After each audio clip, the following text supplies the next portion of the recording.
পিঁপড়ার ডিম সংগ্রহ করতেছি।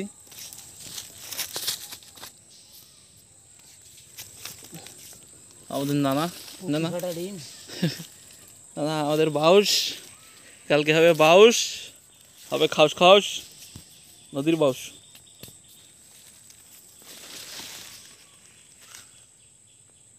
আমরা এই বাগান থেকে ডিম পারলাম। উপরে অনেক বড় বড় আছে, ভাষা আছে, একটু দেখাই জুম করে। এই যে উপরখানে একটা বড় ভাষা আছে, এইখানে এইগুলো দিয়ে শিকার করি। তারপরে দেখি পরিবেশটা সুন্দর পরিবেশ। আপনারা সবাই চ্যানেলটিকে সাবস্ক্রাইব করবেন।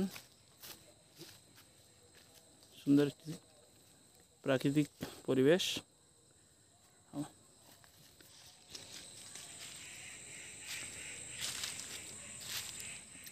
আমরা প্রথমে ছাতিটে ডিম নিয়ে নিয়েছিলাম, ছাতায়, সেখান থেকে আবার ছোটো আয়তনে করে নিয়েছি কলার পথে।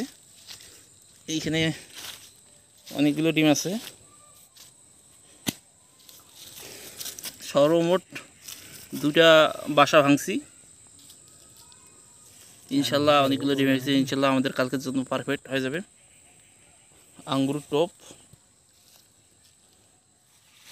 আমাদের বিখ্যাত বাউস শিকারী নানার হাতে আমি দীক্ষা নিয়েছি বাউসের।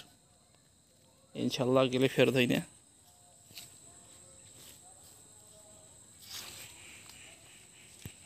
এখানে কিছু ডিম আছে।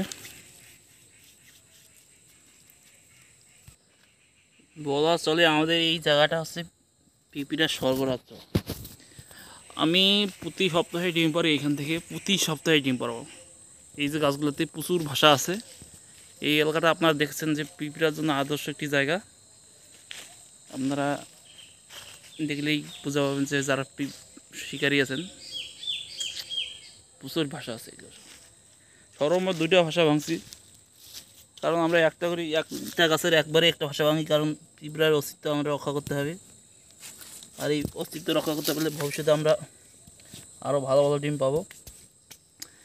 পরিষ্কার চলতেছে,